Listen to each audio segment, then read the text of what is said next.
Heart of Midlothian are looking to break the stranglehold of the top two positions in the Scottish Premiership, and one way to help do that is breaking your record transfer signing, and it appears that what Hearts have done today. Welcome back, guys, to Fog Football. A big signing announced for the Jambos, and that is that Brazilian midfielder Ageu is set to join the Jambos. Hearts have announced that Brazilian midfielder Ageu will join the Jambos in what will be a record transfer deal for the club. Now, right now, the figure isn't official, but it is believed to be around £2 million, which I think really shows that Hearts mean business, breaking their transfer record under Tony Bloom. He invested $10 million. The analytics appear to be working. They brought in some good players this season, and they're not ending it.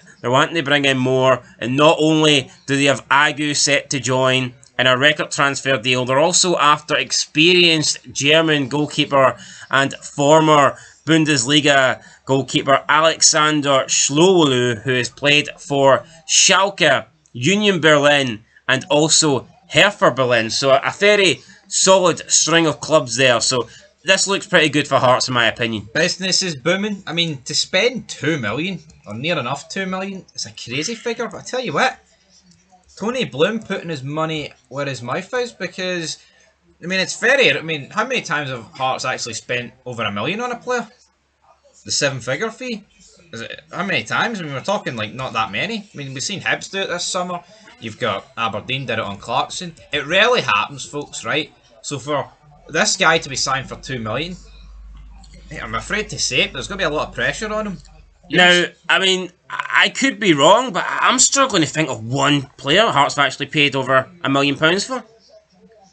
Yeah, so well, that is the case. Someone correct me if I cannot think. I'm drawing blanks.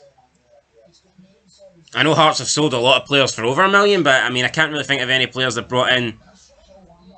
Yeah, I mean, obviously Hearts have sold players for over £1 million, but yeah, but this is just the problem, though. Everything kind of gets revealed as it gets revealed as undisclosed, and yeah, I'm not questioning Tony Bloom, right, in his deep pockets, but will we ever know the exact figures? Like Leighton Clark, oh, it's over £1 million. Oh, the guy Hibs signed over £1 million. This guy, oh, it's over £2 million. I just like, honestly, man, the game's gone, but no. One thing to bring it back is to scrap undisclosed fees. Why does it need to be undisclosed? No, explain to me why it's undisclosed. That doesn't make any sense to me why fees would be undisclosed, right? If the receiving club, if the selling club and the buying club both know the fee, why can't we? It almost feels like it's just this thing to keep it hidden from like fans. I just don't understand it, but here, I don't even know. I mean, the guy came from Santa Clara. Didn't really know much about Santa Clara until Shamrock Rovers knocked them at the Conference League. So, I mean, that's not the greatest bit of news to come with the guy. But no, but it's a good level. He's playing for, you know, a team in Portugal that was in Europe to begin with. So, you know, let's not pretend that this is a player that they're bringing in from some no-name country here. It's a Portuguese proven player from Portugal. I mean, that's a top 6 league. Top 6 league. And, I mean, I don't know, that team probably had to win the cup to get in there, because I wouldn't really have seen them finishing in... I mean, how many spots in Portugal even get European football? I'm not too sure, but either or... it's a signing intent, man. This is what we thought. You know, we knew when this deal got announced with Tony Bloom, Hearts weren't going to go and spend 10 million on a player, but I think you've got to say you're pleasantly surprised that they've spent 2 million on someone.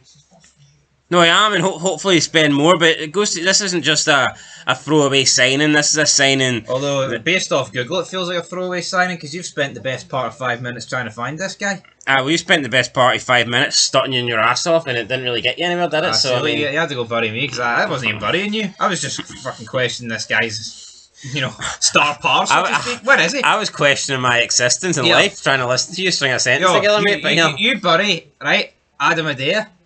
See a wee Google search of Adam Adair. Did it fucking take as long as that? Yeah, just because Adam Adair's got a Wikipedia page doesn't mean he's better than the brand new £2 million signing Ageu. Ageu doesn't have a fucking picture. He doesn't even have a picture. So he's a central midfielder, but can also play as an attacking midfielder and a left winger. apparently.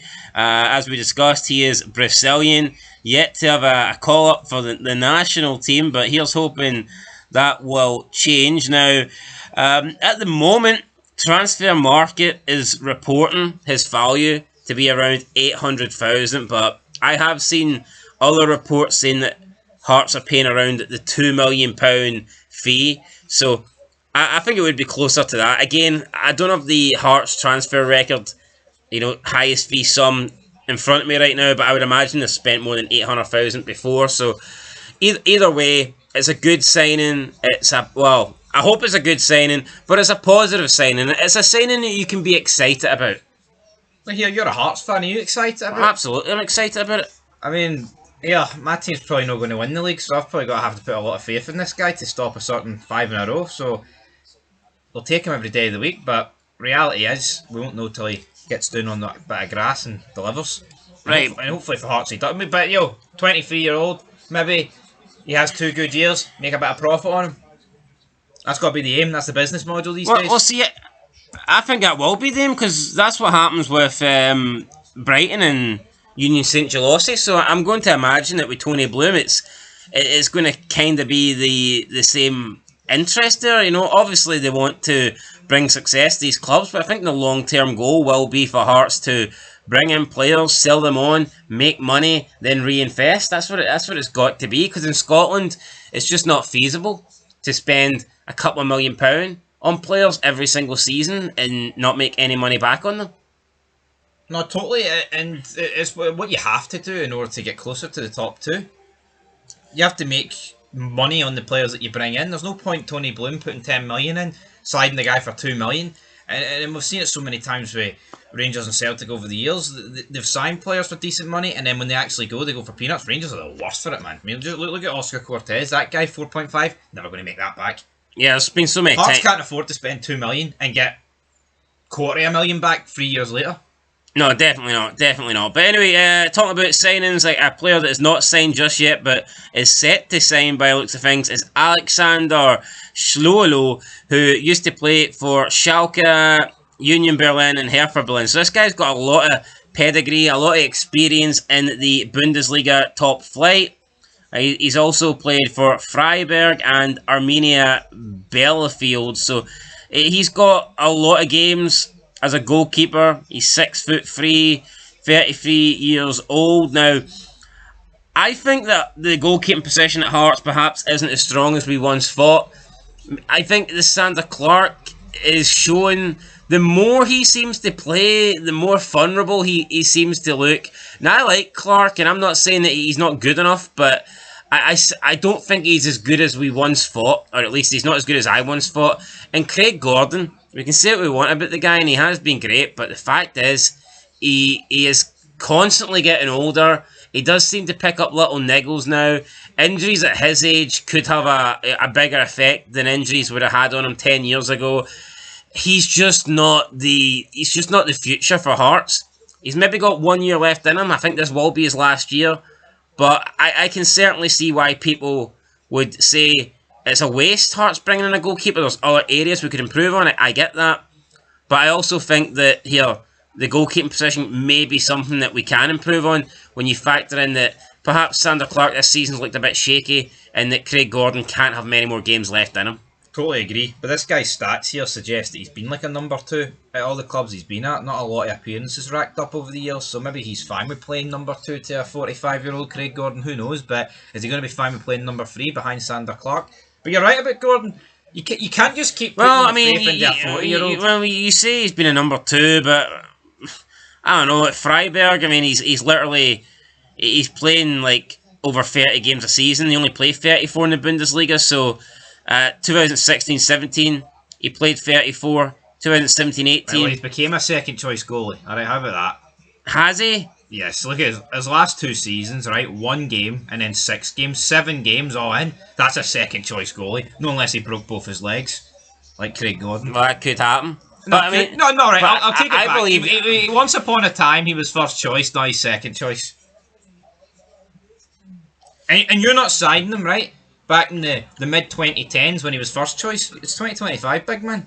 I mean, I'm looking at the stats at the But bottom. here, this guy this guy for most of his career has been a first choice goalkeeper in the Bundesliga. Aye, yeah, I can't dispute that. But the last couple of years, he's been second choice. You could argue Union Berlin, though, out of all the teams there, are the best team, and therefore the higher he got up, the higher team he went to, the more chance you're going to become second goalie because they're better. Either or, it's not like you're siding the guy for the third level. I also think Hertha Berlin got relegated, and that's why he left them. Well, fair play to him, but here, I think it's a good signing on paper.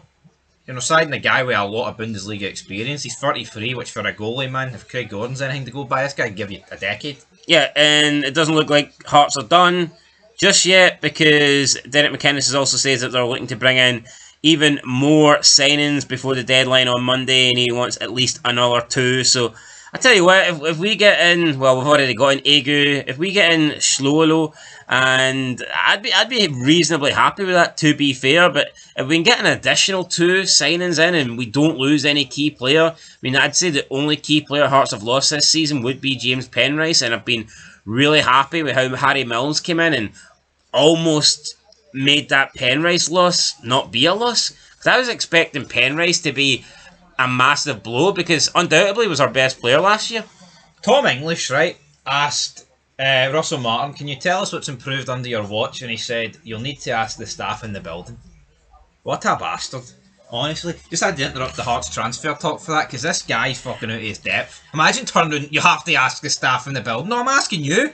And on that note, guys, we're going to leave before Big Stevie Kill has an absolute meltdown. But yeah, Hearts here bringing in Ageu, £2 million reportedly, and also the experienced German goalkeeper Schlolo could be coming into the club as well. Are they coming into a team that's going to be sitting top on Sunday? Let's hope so. Well, I'll tell you what, they'll be sitting top by Saturday if they do the job against Levy. Well, I thought they'd do a job against the Well, but they didn't. Listen, Hearts need to put the pressure on, right? See if Celtic beat Rangers, fair enough, you can't control that. But at least beat Levy. You can. John Beaton.